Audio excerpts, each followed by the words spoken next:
Welcome to my channel Content 9. But first of all, a big thank you to all of you who supported me on YouTube. And just because of you, मेरा channel अब चल पड़ा है. Yes.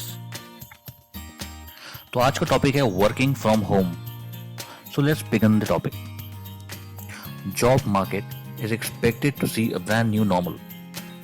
क्योंकि मानवता के इतिहास में इतने करोड़ों लोगों को इस कोरोना वायरस ने लॉकडाउन होने पर मजबूर कर दिया है. और इसके कारण जो बात हम सबको सबसे ज्यादा परेशान कर रही है वो है हमारे कमाई के साधन, जो कि कई महीनों से बंद पड़े हैं.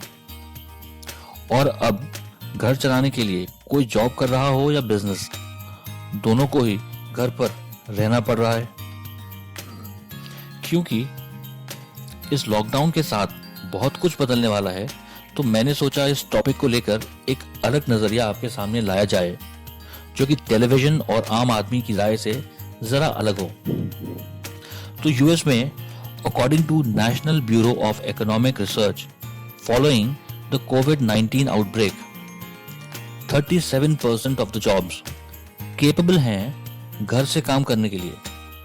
तो सवाल ये उठता है, what is the criteria of deciding whether the job is home friendly or not? So it all depends with a physical relationship with the work. Meaning, if your work is digitally oriented, then you can be almost anywhere. But if it is on the contrary, then unfortunately you will have to go to work.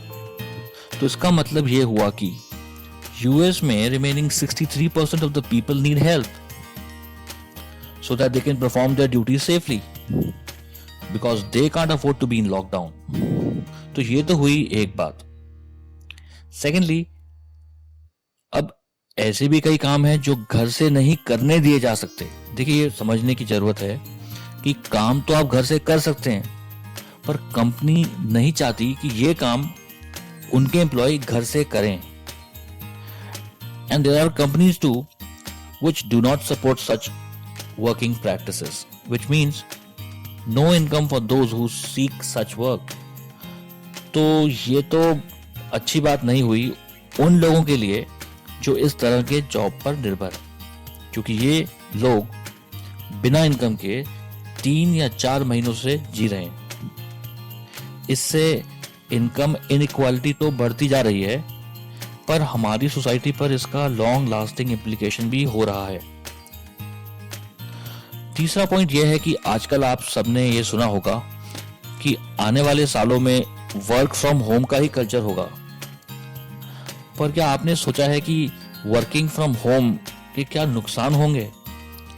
तो सबसे बड़ा नुकसान ये होगा that we will not be able to create a business culture easily at home, क्योंकि इस office and home merger से we will complicate the whole thing and there will be a lot of problems. अभी तो working from home शुरू ही हुआ है, and कुछ कंपनियों ने तो एम्प्लॉय को ऑफिस की टेबल और चेयर घर पर भिजवा भी दी हैं, जो कि एक बहुत अच्छा सा जेस्चर है. लेकिन एक छोटे से एग्जांपल से आपको एक नई प्रॉब्लम नजर आएगी. जैसे उन फैमिलीज का क्या होगा जिनके परिवार बड़े हैं और घर छोटे, और ऊपर से बहुत सारे बच्चे भी हैं. So this is not going to be a successful formula for them. तो जो लोग जिनके पास बड़े घर हैं, वो लोग ज्यादा सूटेबल हैं वर्किंग फ्रॉम होम के लिए, एज कंपेयर टू वो लोग जो अर्बन एरिया में छोटे घरों में रहते हैं और बच्चे भी ज्यादा हैं. I think working from home का concept is not good for everyone, जैसा कि लोग सोच रहे हैं. मेरा ऐसा मानना है कि many employees will not be able to cope up with this environment, and many companies will also find it difficult to run their business with this model. वैसे तो और भी फायदे नुकसान हैं, पर वो बड़े कॉमन से हैं, and I am not including those in this video. But I just thought of sharing these points with people who are working in responsible positions. Maybe it will help them in planning ahead for those who come under these criteria. तो इस video को तो मैं यहीं and करता हूँ। And as always, अगर आपके पास इस टॉपिक को लेकर कोई सजेशन हो तो आपसे रिक्वेस्ट रहेगी कि आप अपने कमेंट्स हमसे जरूर शेयर करें और अपना फीडबैक भी दें। तो अभी के लिए बस इतना ही। कंटेंट 9 की इस वीडियो को सुनने, लाइक एंड शेयर, सब्सक्राइब करने के लिए एक बार फिर आपका बहुत बहुत धन्यवाद।